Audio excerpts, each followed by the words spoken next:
pagi hari kita masukkan kebesaran Allah dalam diri kita. Termasuk hari ini, pagi ini, sebelum kita mendengar apa-apa yang kita dengar di dunia ini, masukkanlah kebesaran Allah dalam hati pikiran kita. Ketika kebesaran Allah sudah masuk dalam sanubari hati pikiran kita, maka dunia ini kecil. Ya kan? Dunia ini kecil. Sehingga anak semua dilatih, diprogramkan, dilaksanakan, dibukukan. Nah, itulah sesuatu yang sangat memasukkan kebesaran Allah dalam diri awak. Itu yang susah. Menyebutnya mudah. Sehingga kalaulah kebesaran Allah itu masuk dalam diri awak, dalam pikiran kita, maka kecil dunia ini. Sama seperti ini, contohnya ini contohnya HP. Tapi kalau HP ini diletakkan di mata, bisa nggak melihat di luar? Bisa nggak lihat? Nggak bisa kan? Nggak bisa kan? Nggak bisa. Tetapi ketika HP ini kita turunkan, bisa lihat nggak? Bisa. Artinya kita masukkan pandangan kebesaran Allah dalam. Tapi kalau dunia wala ta'ani matu awak, pagi saja baru ala langsung awak program cari HP, cari ini, ya kan? Macam-macam juga. Bangun tidur, HP langsung. Bangun tidur, HP langsung dicari. Pada azan sudah berkumandang, pada subuh sudah terlambat 5:30, HP juga dicari langsung. Ya kan? Nah, sehingga tertutup. Sehingga kalaulah dunia ini mati mata kita, maka tertutup semua. Bisa lagi coba turunkan sedikit. Ajar diturunkan, makalah begitulah kebesaran Allah masuk dalam jiwa seseorang kecil dunia ini. Ya, anak semua kita berusaha dan berikhtiar sehingga Allah bimbing kita untuk menanamkan keimanan yang kokoh dalam diri kita. Salawat dan salam buat junjungan kita Nabi besar Muhammad sallam. Allahumma shalli ala Muhammad wa ala sallam. Pagi hari ini yang mencatat anak sempat semua, judulnya adalah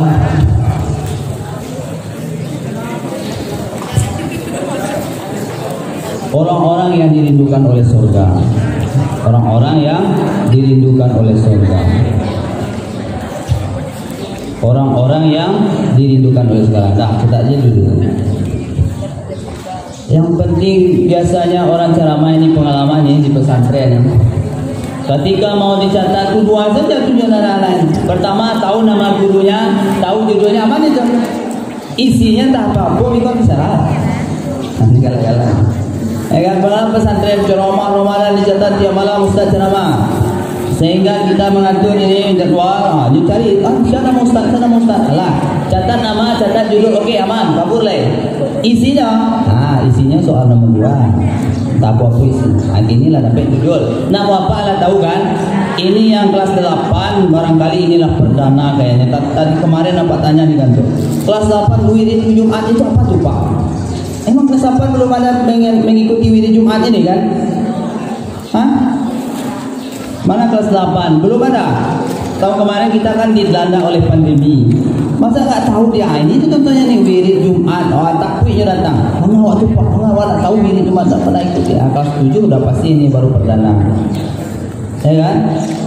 Inilah wirid Jumat kita. Inilah yang kita sampaikan sehingga kebesaran Allah masuk dalam. Jadi orang yang dirindukan surga, yang pertama nafarin natali Quran. Orang yang gemar membaca Al-Quran. Ini kita usahakan semuanya digilatkan segalanya. Karena apa? Kalau sudah Al-Quran ini kata Rasulullah SAW, man ja'ala Al-Quranu amamahu ilal jannah wa man ja'ala Al-Quranu sakhahu ilal nar. Barang siapa menjadikan Al-Quran imamnya, tahu imam dah? Kalau imam ruku, makmum ruku. Imam sujud, makmum sujud. Imam i'tidal, makmum i'tidal. Ketika man ja'ala Al-Qur'anu amamahu ilal jannah, barang siapa menjadikan Al-Qur'an imamnya, maka Al-Qur'an akan membimbingnya ke dalam surga. Wa man ja'ala Al-Qur'ana sakhahu ilal nar, barang siapa menjadikan Al-Qur'an makmum, Al-Qur'an mendorongnya ke dalam neraka. neraka. Ini tinggal jawab. Semua sekolah sudah memfasilitasi, bapak ibunya sudah memfasilitasi, umi abinya sudah memfasilitasi. Apa yang kurang lagi? Jangan sampai Al-Quran itu nyodorongnya imam kita ini petunjuk hudal linnas untuk manusia. Begitu Al-Quran begitu banyak petunjuknya untuk kita. Tidak hanya membicarakan masa lampau, masa sekarang, dunia akhirat. Dalam hadis ini aqulu lakum alif lam mim. Ya kan, begitu besarnya keutamaan baca Quran. Bahkan disebutkan Al-Quran ini adalah kalamullah. Kalamullah nazzala ala Muhammad muta'abbad bi tilawati. Kalam Allah yang diturunkan kepada Nabi Muhammad muta'abbad bi tilawati, bernilai ibadah bagi siapa yang bacanya. Bagaimana ibadahnya? Kadang mana pahalanya. Hadis lain disebutkan riwayat Hakim, fa innallaha yajuzukum ala hurufin asara. Inni aqulu laki alif lam mim. Maka sesungguhnya Allah akan membalas kamu pembaca Al-Quran. Inni aqulu lakum, aku membalasnya 10 hasanah, 10 kebaikan. Aqulu lakum alif lam mim. Aku tidak mengatakan alif lam mim satu huruf, melainkan alif satu huruf, lam satu huruf, mim satu huruf. Berapa tuh? 3 kali 10 30 hanya dengan membaca alif lam mim. 10 kebaikan yang diberikan Allah kepada kita. Bayangkan anak-anak semua, yang baca Quran tiap pagi sebelum mulai sekolah, sebelum mulai belajar baca Quran. Di rumah dia mulai menghafal Quran, dia setor juga sama abi uminya. Betapa Al-Quran dah membimbing kita. Seperti hadis tadi, man ja'ala al-Qur'ana amamahu wa man ja'ala al-Qur'ana amamahu ila jannah. Allah akan bimbing orang-orang yang pencinta Quran, membaca Quran, jadikan Al-Quran imamnya, dibimbing sama Al-Quran ke dalam surga. Enggak senang seperti itu, ya kan? Maka jangan berhentilah. Kita targetkan seperti sekolah sudah targetkan. Untuk kelas 7 ke kelas 8 berapa surat? Berapa? 27 surat. Kelas 8 ke kelas 9 berapa surat? 32. Kelas 9 mau tamat berapa surat? Kelas 9 mau tamat nih, mau lulus. Surat yang ada dalam juz amma berapa surat semua? 37. Betapa bangganya kita orang tua ketika anak SMP 5 tamat hafal 1 juz. Woi, keren, luar biasa. Sepakat untuk itu tuh. Itu inya, maka Allah akan tinggikan derajat orang. Maka hafiz-hafiz Quran itu di mata malaikat itu dibanggakan di arsy. Ya kan? Di dunia dihargai, di malaikat pun dibangga-banggakan. Habis Quran 2 juz, 3 juz, 4 juz sampai 5 juz. Maka kita berusahalah untuk berusaha semaksimal mungkin. Ya, punya niat untuk itu ya, target itu harus kita capai. Karena target itu juga salah satu persyaratan untuk naik kelas yang ditetapkan oleh pihak sekolah. Jangan sampai apa di sekolah sering-sering wanti-wanti nyampaikan. Jangan hanya sampai target ini tak tercapai, terbengkalailah, menjadi kendala lah dengan persyaratan untuk naik kelas. Ya kan? Makanya apa semua, jangankan kita pun guru-guru sedang menggiatkan belajar terus, tak ada habisnya kita belajar tafsir, perbaiki bacaan. Anak semua di dalam kelas juga diajarkan, disimakkan, didengarkan, bacakan, biasakan, dihafal. Luar biasa. Janji untuk itu semua? Halo, janji itu semua? Sekarang kita tanya, untuk kelas 7 sudah berapa suratkah yang sudah store sama abinya, uminya? Ina punya target cuma 1 tahun ini. Sekarang sudah bulan November, Desember, Januari, Februari, Maret, 3 bulan. Mau ujian nanti. Bulan puasa 1 bulan udah pesantren pula. Terkejarlah nanti. Ini masalahnya. Maka carilah waktu, carilah kesempatan. Setidaknya kamu tabung hari ini. Mencari jadwal store, mungkin ada saja waktunya untuk abi uminya menyediakan nanti. Yang jelas kamu sudah punya tabungan hafalan. Tapi kalau tidak ada satu pun, itu yang parahnya tuh. Hanya hafal krikul saja barunya.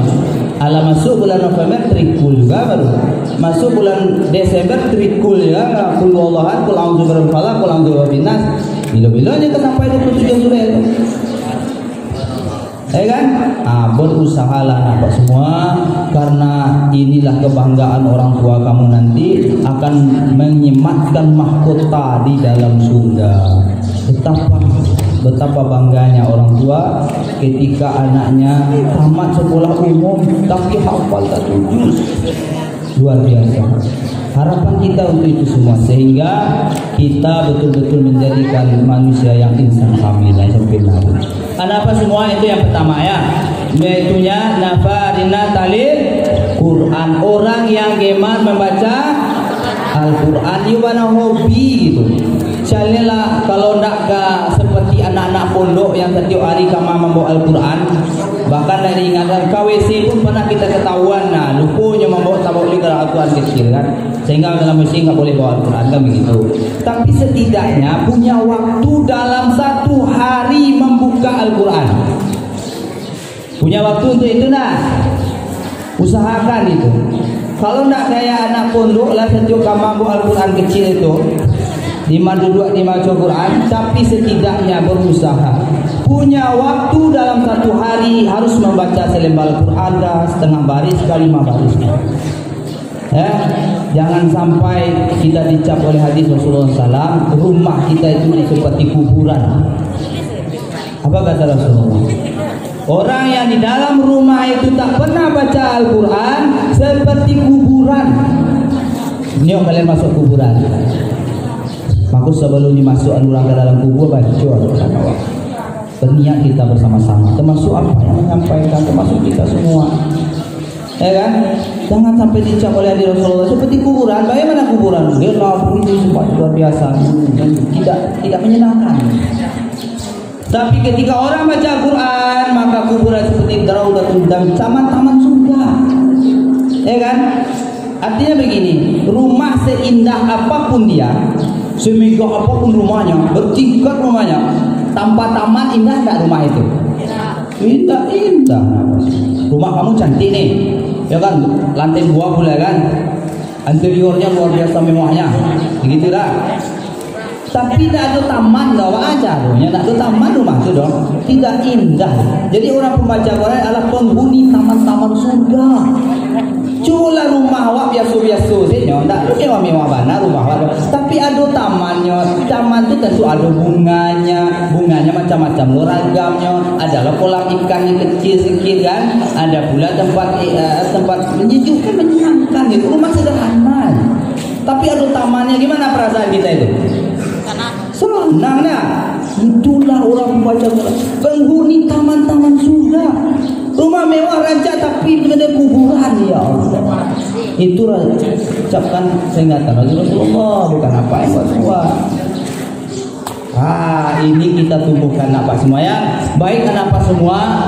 Itu pertama. Untuk lanjut ketiganya mungkin waktu kita yang membatasi. Yang jelas catat ya. Yang pertama untuk yang dicatat, orang yang gemar membaca Al-Quran, orang yang menjaga lisan dan perkataan.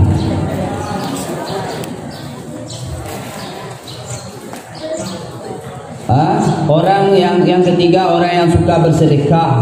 Kalau amalan sedekah ini panjang pula, luar biasa keutamaan sedekah ini kan. Apalagi sedekah makanan, apalagi sedekah di hari Jumat, apalagi sibuk bersedekah. Alhamdulillah kita kemarin Bapak ini saya musyawarah pagi tadi, sedikit terlambat di masjid. Kita mau bikin celengan-celengan kecil tiap rumah. Itu sedekah subuh, karena ada jamaah, ada ibu-ibu yang nggak sempat sholat subuh berjamaah. Karena begitu keutamaan subuh bersedekah ini, kita bikin celengan kecil, taruh di rumah ibu-ibu masing-masing, bapak-bapak masing-masing, diisinya 1.000-2.000. Keutamaan subuh sedekah subuh ini bacalah di Google, Masya Allah, luar biasa sekali. Apalagi di hari Jumat sedekah subuh, walaupun 2.000. Tapi kan kadang tidak sempat kita ke masjid, sehingga kita carilah celengan kecil, taruh di rumah-rumah masing-masing. Ini musyawarah pengurus subuh tadi. Ini luar biasa. Yang keempat, puasa di bulan Ramadan. Itu saja. Barangkali anak apa semua, yang satu ini kita titik beratkan, anak apa semua, bagaimana menumbuhkan kegemaran membaca Al-Quran.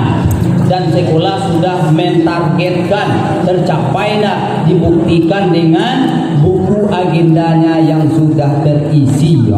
Kalau ada seperti itu luar biasa. Ya, tepuk tangan untuk kita semua ya. Baik, anak-anak semua, barangkali dengan yang sedikit ini semoga ada manfaatnya. Kita ambil sebesar-besar manfaatnya. Walaupun sedikit, dengan waktu yang sedikit, semoga Allah Subhanahu wa taala ridhoilah hal kita ini. Di mata manusia mungkin kelihatannya sedikit, kita mempunyai, tapi di mata malaikat hari ini adalah majlis yang sangat akbar, karena dibangga-banggakan oleh malaikat orang yang berada dalam majlis ilmu dan majlis zikir, termasuk kita hari ini, ya kan? Semoga Allah Subhanahu wa taala ridhoi, dan apa yang Bapak sampaikan sekiranya kurang berkenan dan salahnya mohon maaf atas kealpaan, kedangkalan ilmu, kemudian kebenaran datangnya dari Allah. Mohon ampun kepada Allah dan mohon maaf kepada Bapak Ibu guru dan anak-anak kita semua. Bapak akhiri, subhanakallahumma wa bihamdihi, subhanakallahumma wa bihamdika, astaghfiruka wa atubu ilaik. Subhana rabbika rabbil izzati amma yasifun, wa salamun alal mursalin, walhamdulillahi rabbil alamin. Assalamualaikum warahmatullahi wabarakatuh.